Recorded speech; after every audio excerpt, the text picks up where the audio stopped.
Bien, mis amados hermanos, muy buenos días en este punto y en esta hora. Aquí estamos, Estudio Bíblico Devocional. Su hermano Pastor Roberto Alfaro les saluda y les doy una cordial bienvenida al estudio con el único propósito de aprender la palabra, amar la palabra y vivir la palabra. Muy bien, ha sido una jornada extraordinaria la que estamos llevando en este estudio del libro de Bereshit. Cerramos un ciclo en la vida de Abraham. Por supuesto, entre comillas, cerramos la vida de Abraham porque aún todavía tenemos cosas muy importantes que resaltar en la vida de Abraham.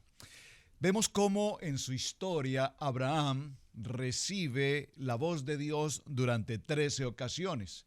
Y estas 13 ocasiones en las que Dios le habla a Abraham son extremadamente importantes porque este número 13 aquí tipifica algo muy importante. Entre ellos, los 13 atributos de Dios. Entre ellos, vemos cómo están los 13 principios de la fe. Y seguramente nos tomaremos un tiempo un poco más adelante para que nos enfoquemos específicamente en este aspecto, los 13 principios de fe. Hay algo muy interesante. La historia con la que empezamos la vida de Abraham empieza con la expresión Lech Lecha, vete de tu tierra, vete de tu casa, de tu parentela, de la casa de tu padre. ¿Y en qué ciclo terminamos? En el capítulo anterior, en el capítulo 25, Lech Lecha. ¿En qué momento? En el momento en que Dios le dice ahora nuevamente a Abraham, Lech Lecha, ve con tu hijo hacia el monte que yo te indicaré en el monte Moriah y entrégalo en sacrificio. Esto es muy interesante porque vamos a ver en la continuación de la historia cómo Dios habla a Jacob solamente en 5 ocasiones y en 2 ocasiones lo hace con Isaac. Repito, mientras que con Abraham lo hizo por 13 ocasiones. De tal manera que este propósito de Dios en el cual Él le habla a cada uno de ellos, tanto a Abraham como a Isaac como a Jacob, cada uno de ellos también a su vez levantó altares en sus momentos determinados. Vamos a ver esta expresión, es muy importante porque cada uno de ellos levantó altares según se hubiese considerado la situación en la que cada uno de ellos vivió y que tiene que ver específicamente con nuestra vida hoy. Llegamos al capítulo 25, que está dividido en 2 secciones. Después de la muerte de Abraham y su sepultura en Macpela junto con su esposa Sara allí en la cueva de Macpela, entonces dice el verso 12 en el capítulo 25, estos son, por favor preste mucha atención a este texto, estos son los descendientes de Ismael. Recuerden que ya la palabra nos había indicado que Ismael, vamos un momento a Génesis capítulo 17, verso 20. Permítame un segundo, quiero leerles este texto bíblico. Génesis capítulo 17, verso 20, para quienes toman atenta nota y llevan sus diarios de estudio bíblico, pues qué bueno. El libro de Génesis en el capítulo 17 y en el verso 20 dice esta palabra. Y en cuanto a Ismael, también te he oído, he aquí, le bendeciré y le haré fructificar y multiplicar mucho en gran manera. Por favor, subraye este texto. 12 príncipes engendrará y haré de él una gran nación. Por favor, subraye Génesis capítulo 17. Ya lo habíamos estudiado anteriormente, pero lo tengo que resaltar hoy porque ahora vamos a entrar a la historia, a la continuación de la vida de Abraham a través de Isaac y posteriormente a través de Jacob y de Esaú. Pero para llegar a ese punto, quiero resaltar, repito nuevamente, el capítulo 17 de Génesis, verso 20. Lo leo nuevamente porque es muy importante que usted tenga presente esta historia, porque este capítulo y esta historia tiene que ver precisamente con lo que estamos viviendo hoy en el siglo XXI, cuando escuchamos los rumores de guerra entre todas estas naciones. Israel, que siempre ha sido el centro a través de la historia, una nación, un pueblo relativamente tan pequeño, pero que todos los días usted puede observar las noticias del día a día. Y en las noticias del día a día se habla de la actividad política, de la actividad económica, pero no hay un solo día en las noticias del mundo en el que no se mencione a Israel. ¿Qué tiene esta nación? Repito, una nación relativamente pequeña si miramos los tamaños en la cartografía. nos daremos cuenta que es una ciudad, un país, perdón, relativamente pequeño, incluso un estado muy reciente, 1948. Sin embargo, no hay un día en la historia de la tierra, en las noticias, en las que no se mencione por alguna razón a Israel. Y esto, repito, esto no es nuevo, lo estamos viendo desde la misma historia de Abraham, por eso lo resalto tan puntualmente. Génesis capítulo 17, verso 20, y en cuanto a ti, Ismael, hijo de la fuerza, hijo del entendimiento, hijo de la razón, hijo de una mujer egipcia, preste atención, de una mujer que adora a otros dioses o tiene idolatría a dioses, que tiene una cultura totalmente ajena y distinta a la vida de Abraham. Sin embargo, de esa relación fuera del matrimonio entre Sara y Abraham aparece en la historia Agar, ya lo estudiamos, pero por si usted nos acompaña por primera vez, estoy tratando de retomar toda esta historia, y de esa relación aparece Ismael. Y en el capítulo 20, en cuanto a ti, Ismael, también te he oído. He aquí que le bendeciré. Número 1. Le haré fructificar. Número 2. Número 3. Le haré multiplicar mucho en gran manera. 12 príncipes engendrará y haré de él una gran nación. Y de esta historia apasionante que estoy leyendo en el capítulo 17, nos encontramos hoy con toda la nación árabe, que tiene miles de millones de seres humanos árabes, y no solamente esto, sino esparcidos por muchos lugares de la tierra, y tiene que ver esta historia con lo que vamos a ver a continuación en la vida de Esaú. ¿Quién es Esaú? Edom, ya hablaremos de esto, y cuando esto pasa, ¿de dónde viene entonces toda la historia del proceso islam, de la historia de los musulmanes, que hoy, repito, crecen y abundan y se multiplican, lo dice este texto, en gran manera por todas las naciones del mundo? Se dice que esta nación o esta cultura llegará a poseer prácticamente la faz de la tierra. Esto es muy importante. Y bueno, hasta aquí quería que lo leyéramos. Estamos en Génesis capítulo 25, los descendientes de Ismael. Y en el verso 12 dice: estos son los descendientes de Ismael, hijo de Abraham, a quien le dio a luz Agar, la egipcia, sierva de Sara. Y aquí los menciona cada uno de ellos. Y estos fueron los años de la vida de Ismael, 137 años, y exhaló el espíritu de Ismael y murió y fue reunido con su pueblo. Ahora bien, entremos entonces al tema que hoy nos interesa y que nos compete desarrollar. El verso 19 del capítulo 25. ¡Qué contrariedad! En un mismo capítulo nos habla de los hijos de la fuerza, de los hijos del entendimiento humano, y a su vez se compagina con los hijos de la promesa a través de Isaac. Estos son los descendientes de Isaac. ¿Quién? Isaac, hijo de promesa. ¿Quién? El hijo que Dios había propuesto, a quien llamaría Sixá, el que ríe, y que engendró. Dice, era Isaac de 40 años cuando tomó por mujer a Rebeca. Ya vimos la historia, cómo Eliezer viajó hacia Aram, se encontró allí con Betuel, se encontró con Milca, se encontró con Labán, encontró a Rebeca, le entrega algunas joyas, algunas riquezas, y propone al hijo de su amo Abraham, al hijo de su amo Isaac, para que venga en calidad de matrimonio. Ella acepta. Esta es otra historia también muy interesante, y viene Rebeca entonces a la vida de Isaac. ¿Todo por qué? Dígalo conmigo: por un propósito de Dios. Por un propósito de Dios. Había sido Rebeca guardada para esa condición. Dice la palabra, una mujer de aspecto hermoso, lo resalto porque igual se habló de Sara, una mujer hermosa, y una vez ella regresa a la tierra del Negev donde se encuentra Isaac, dice la palabra que una vez ella entró a la tienda en la que vivía Sara con Abraham, nuevamente la luz, nuevamente el brillo, nuevamente el gozo, la alegría, la paz, regresó a este lugar. Qué interesante historia. Muy bien, de esta historia de Isaac y Rebeca entonces viene dos hijos, pero no puedo pasar por alto el mencionar esto.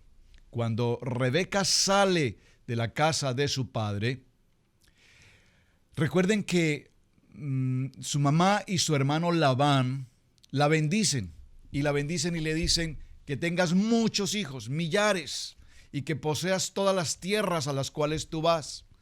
Pero vimos cómo Proverbios nos dice que la maldición, esta parecer una bendición, realmente se convirtió en una maldición para Rebeca. Tanto así que ella por 20 años fue estéril. Se repite ahora un poco la historia de Sara.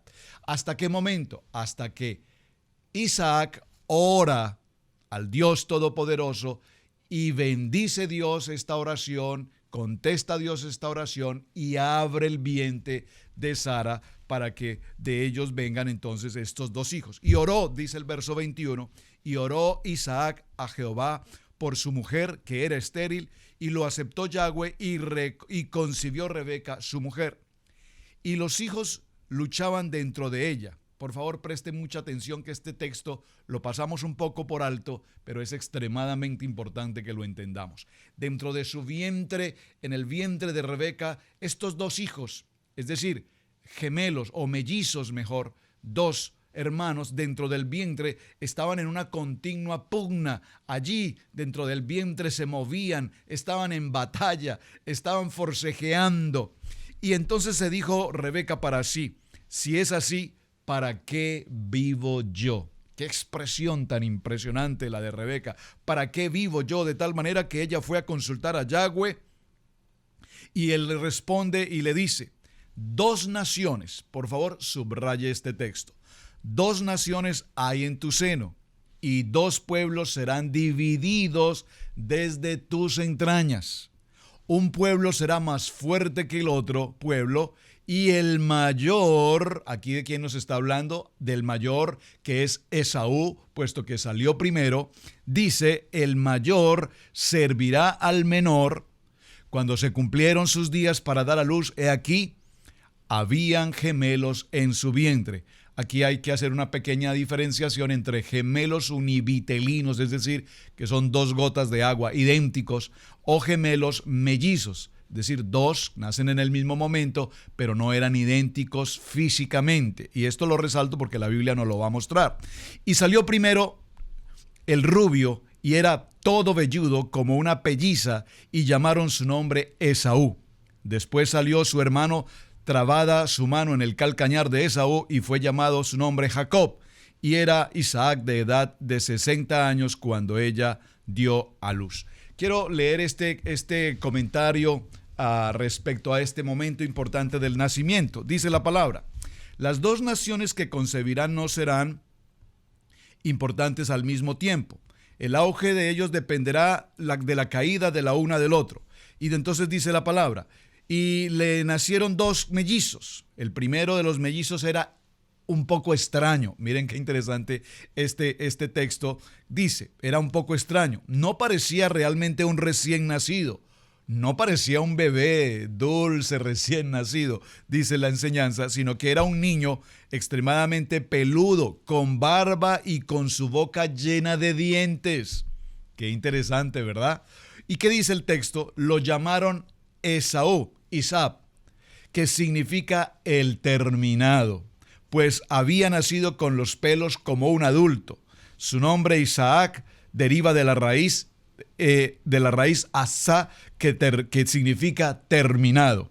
Asimismo, el nombre de Isaac significa el que está lleno de pelos como un campo de pasto lleno de pasto. El aspecto de Esaú, era rudo. Parece poseer el temperamento de un hombre extremadamente fuerte y agresivo. Y si bien cuando una persona nace con este tipo de temperamento efusivo como el de Esaú, debe emplear esta disposición y protegerse para poder servir adecuadamente al Señor. Bueno, quise hacer lectura de este comentario de un texto leo un comentario bíblico muy interesante, porque entonces entendemos que el nombre de Esaú tiene una raíz. ¿Por qué se llamó su nombre Esaú? Porque significa terminado. ¿Qué significa terminado? Que al momento de su nacimiento, repito, su contextura, su cuerpo estaba completamente lleno de vello, de cabello, era abundante, dice que aún barba, e incluso sus dientes ya estaban en su boca. Qué cosa tan interesante lo que nos narra el Midrash respecto a esta historia. Muy bien, Aquí en este momento estamos viendo cómo la historia de estos jóvenes, la historia de este nacimiento, tiene que ver precisamente con lo que ya vimos en los capítulos anteriores, por ejemplo en Génesis capítulo 16, verso 11, cuando nos habla de Ismael. ¿Por qué menciono tanto a Ismael? Porque Ismael va a hacer una conexión directa, evidentemente, con la vida de Esaú, que es la que estamos viendo hoy. En Ismael se dice que es un asno salvaje. Y aquí la expresión asno salvaje hace referencia a un asno típico de la cultura del momento. Y esto es muy importante mencionarlo porque ese asno salvaje, su característica principal es que marca el terreno, marca su territorio. Por favor, alguien que me está escuchando hoy sabe y entiende esta palabra. Marca su territorio, perdónenme la expresión que voy a usar, pero es tanto como vemos a un perro. Ustedes quienes tienen mascotas, yo tengo mi mascota, mi perro, Bori, y ellos, los perros, los animalitos, cuando salen a las calles y orinan, el perro marca un territorio. Y este es el asno salvaje que sale, dice la expresión de Ismael, que está caminando por esas tierras y marca su territorio. Pero no solamente que marca su territorio, sino que es un animal que no le teme absolutamente a nada. Está hablando de Ismael comparativamente con un asno salvaje. Y la tercera característica de este asno salvaje es que evalúa, revisa cuando se encuentra frente a una circunstancia, a una prueba, a un enemigo, lo rodea, lo evalúa, lo examina y posteriormente lo ataca hasta matarlo. ¿Por qué quiero mencionar esto? Porque estamos viendo cómo de esta nación de Ismael y de esas 12 tribus es que tenemos a todo el pueblo árabe, y de allí va a surgir entonces esta circunstancia de la religión y va a nacer toda esta agrupación que hoy tenemos en el siglo XXI de situaciones de terrorismo. ¿Por qué? Porque aparece una palabra y es la palabra jamás. La palabra jamás es una palabra en árabe que significa violencia. Y esta palabra jamás para nosotros en español, cuando hablamos del grupo Hamas, y lo hemos oído en tantas ocasiones a través de las estaciones de noticias, y el grupo Hamas se atribuyó el atentado terrorista en tal nación, y el grupo Hamas. Esta expresión jamás realmente no es una lectura en español.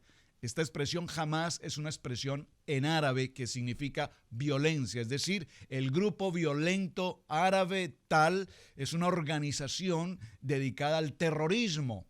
Por eso cuando entendemos la noticia bajo esta perspectiva bíblica nos daremos cuenta, repito, que el siglo XXI hoy estamos viviendo todo cuanto nació en Génesis a través de Ismael, y ahora se junta a esta historia nada más ni nada menos que el nacimiento de Jacob y de Esaú. Isaac, a través de sus hijos Jacob, que posteriormente será Israel, viene de una expresión vida. Isaac, Jacob, Israel traen vida. Mientras que Ismael o Esaú vienen con una expresión de muerte. ¿Por qué mencionamos esto? Porque en el capítulo 25, en el verso 27, esta es una historia que todos hemos escuchado en algún momento de nuestra vida, está la famosa leyenda, historia bíblica de que Esaú vende su primogenitura. Vamos a entrarnos a este enfoque. Esaú fue un diestro cazador. Recordemos qué pasó con Ismael. Ismael una vez fue llevado al desierto, o mejor, la expresión correcta según la Biblia fue echado al desierto por parte de Abraham a petición de Sara junto con Agar, echado del desierto. Dice la palabra que allí Dios lo bendijo y dijo que haría de él una gran nación y lo multiplicaría. Y en ese desierto Ismael se convierte en un arquero, no en un arquero de deporte, en un arquero de arco, lanzamiento de arco. Se convierte en un cazador, y se convierte en un cazador. ¿Para qué se caza? Para dar muerte. ¿Por qué hago esta relación? Porque aquí nosotros vemos en este texto bíblico, qué interesante, ¿verdad?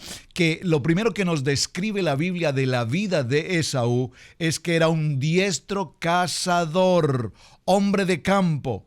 Pero Jacob, dice la palabra, que era un varón quieto que habitaba en las tiendas. Aquí hay algo muy interesante. Observen cómo en la vida de un par de gemelos o mellizos que se crían en un mismo lugar, en un mismo tiempo. Los dos, cada uno de ellos tiene una característica de vida que lo identifica. Mientras que el uno es un hombre rudo, cazador, físicamente lleno de vello, de pelo, de barba. Dice que su expresión era de un hombre extremadamente rudo, su apariencia. El otro, dice la palabra, era, si me permiten usar la expresión, un poco más fino, es decir, su aspecto era noble, era agradable, su tez era limpia y su actividad diaria era estar quieto. Él permanecía en casa. Pero ustedes dirán, bueno, ¿y esta quietud de Jacob en casa era el niño mimado, era el niño consentido, era el niño bonito? Realmente la actividad de Jacob desde niño fue dedicarse a estudiar la palabra. Era la actividad que él tenía, a estudiar, a estudiar, a estudiar, a estudiar los misbat, a estudiar las ordenanzas de las enseñanzas que hasta el momento se tenían. Porque recuerden que hasta este punto no se ha recibido físicamente los mandamientos. Hasta este momento todavía la Torá físicamente no está. Se estudian los principios y las enseñanzas de la Torá que habían escritas hasta ese momento. Más que todo el tema de la Torá oral que se expresa y se comunica y se traspasa del uno al otro. Así es que nos dice en este tiempo que amó Isaac a Esaú. Aquí hay algo muy importante, verso 28. Y amó Isaac a Esaú porque comía de su casa, mas Rebeca amó a Jacob. Qué verso tan interesante. Será entonces, según este texto que estamos leyendo, que los padres, nosotros los padres hoy, tenemos esa preferencia por nuestros hijos. Lo estamos viendo y lo hemos repetido en ocasiones anteriores. Dice la palabra que Isaac amaba profundamente ¿a quién? A Esaú. ¿Por qué? Porque sabía que era un cazador, porque sabía que traía alimento y siempre Isaac podía alimentarse con las carnes frescas que traía Esaú.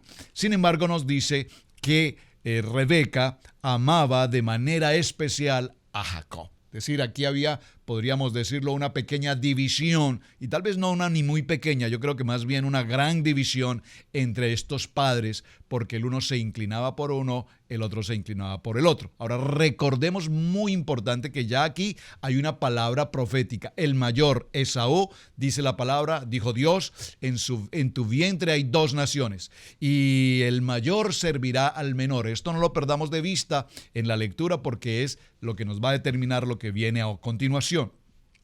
El verso 29 dice, y guisó Jacob un potaje, y volviendo Esaú del campo, cansado, dijo a Jacob, te ruego que me des a comer de ese guiso rojo, pues estoy muy cansado. Por tanto fue llamado su nombre Edom. Por favor, discípulos, amigos, estudiantes, visitantes de estudio bíblico devocional, subraye, por favor, se lo pido de manera especial, subraye el verso 30 en la expresión Edom. Y fue llamado su nombre Edom. Ese nombre manténganlo en la mira durante todo el estudio bíblico, desde este versículo en adelante hasta el siglo XXI hoy. ¿Por qué? Porque este nombre Edom, que significa rojo, voy a leer nuevamente el texto, dijo a Jacob, te ruego pues que me des a comer de ese guiso rojo, pues estoy muy cansado. Por tanto fue llamado su nombre Edom, rojo. Ese nombre va a marcar toda la historia de la humanidad. De este hombre llamado Esaú, que posteriormente se conoce con el nombre de rojo, de Edom, además que nos dice la Biblia que su barba, los vellos de sus brazos, de sus piernas, su barba eran rojas. Y esto tiene que ver, repito, con lo que vamos a estar desarrollando un poco más adelante. Aquí hay algo muy interesante. El plato de lentejas, como se conoce comúnmente en la historia, es un plato típico que se utiliza específicamente cuando se está en un tiempo de duelo, cuando se está en un tiempo de luto. específicamente, es como el plato típico. Y nosotros vemos hoy cuando tenemos una circunstancia de duelo en familia que normalmente se hace o se prepara un plato acondicionado o establecido para ese tipo de reuniones. En la historia bíblica hebrea, el plato de luto, el plato del duelo era el plato de lentejas. Y se había preparado este plato porque venimos precisamente de la muerte de Abraham, es decir, había luto en la casa de Isaac. Esto es bien interesante. Mucha historia, ¿verdad? Mucha historia junta. Y ustedes me preguntan, pero pastor, ¿dónde está esto? ¿Dónde aparece? La Biblia tiene los textos bíblicos que leemos. Y en muchos de esos textos bíblicos no aparecen ciertos detalles importantes. Por ejemplo, les voy a hacer una pregunta. No sé, creo que podríamos dejarlo como tarea ya en el cierre. Observen qué dice el verso 30. Dijo a Jacob: te ruego que me des a comer de ese guiso rojo, pues estoy muy cansado. Y si usted se hace una pregunta aquí, ¿estoy muy cansado? Sí, era un cazador, permanecía afuera en los desiertos buscando la caza, los animales para traer el alimento.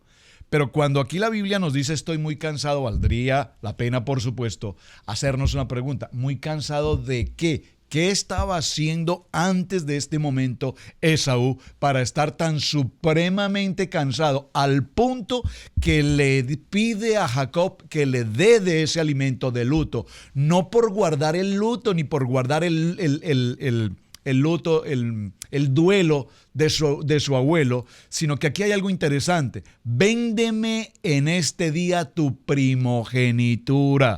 Y esto es lo que quiero resaltar y vamos a estar cerrando aquí, el tiempo se nos agotó. En este día dice, véndeme tu primogenitura. Entonces dijo a Esaú, he aquí, yo me voy a morir. ¿Para qué pues me servirá la primogenitura? ¿Por qué es tan importante la primogenitura? Si usted lo nota, desde estos textos bíblicos hasta nuestros días, hoy, en muchos de los hogares y de las familias, seguramente es el caso tuyo en tu familia, tu primer hijo varón tiene el nombre normalmente del padre. No en mi caso particular, pero por herencia, las familias normalmente tienen el primer hijo varón lleva el nombre del padre y por supuesto el apellido paterno. En mi caso, digamos, mi primer hijo sea Roberto Alfaro. En el caso de mí no es el caso, repito, mi hijo mayor no tiene mi nombre, que sería lo ideal realmente y que es lo que la Biblia en la expresión hebrea nos enseña. Y de allí viene esa tradición que tenemos hasta nuestros días, en que el primer hijo en lo posible sea varón. Conozco familias, de hecho, y las conozco claramente, que su primer hijo fue niña. Por lo tanto, la familia decidió adoptar a un niño que llevara el nombre del varón, el apellido, esto con la finalidad de continuar el apellido a lo largo de la historia. Entonces, usted encontrará, si coloco mi ejemplo, repito, personal, mi padre fue su nombre Miguel, posiblemente yo debería ser mi nombre Miguel y mi hijo Miguel 1, Miguel 2, Miguel 3, Miguel 4 y sucesivamente. Esto viene precisamente de esta historia. Y cerremos entonces en esta historia. ¿Para qué me servirá la primogenitura? Porque aquí la primogenitura tiene un carácter importante. Si usted es hijo primogénito, recordará que las misbat y las ordenanzas del pueblo hebreo hasta este tiempo indicaban que al primogénito le corresponde 2 veces doble bendición de la herencia. ¿Me están entendiendo esto? Es decir, dentro de una relación de 2 hijos, si eran los únicos 2 hijos, entonces el primero tendría, por supuesto, la doble bendición. ¿Y qué nos encontramos entonces? Cerremos aquí. Entonces Jacob dijo a Esaú, dio a Esaú pan y del guiso de las lentejas, y él comió y bebió y se levantó y se fue. Así menospreció Esaú la primogenitura. Esa primogenitura significa autoridad, esa primogenitura significa el apellido, esa primogenitura significa el reconocimiento, es decir, que ahora Jacob sería reconocido como el hijo de Isaac, mas no el primogénito que había sido, ¿quién? Evidentemente Esaú. Historia apasionante, el tiempo se nos ha llegado a su momento, pero por favor continúe estudiando este texto porque lo que estamos viendo aquí tiene que ver precisamente con toda la historia de la humanidad hasta nuestros días. Y si logramos entender con absoluta claridad este texto, por eso me tomé el tiempo de ir con despacio explicándolo, porque vamos a poder entender qué está pasando hoy en el siglo XXI en medio de todas estas guerras y todos estos conflictos entre naciones, las Naciones Unidas y las fronteras entre las naciones. Todo lo podremos entender a la luz de esta palabra. Mis amados, su hermano Pastor Roberto Alfaro les saluda. Muchísimas gracias por acompañarnos. Gracias por compartir la enseñanza. Gracias por sus mensajes. Shalom, bendiciones. Un muy buen día.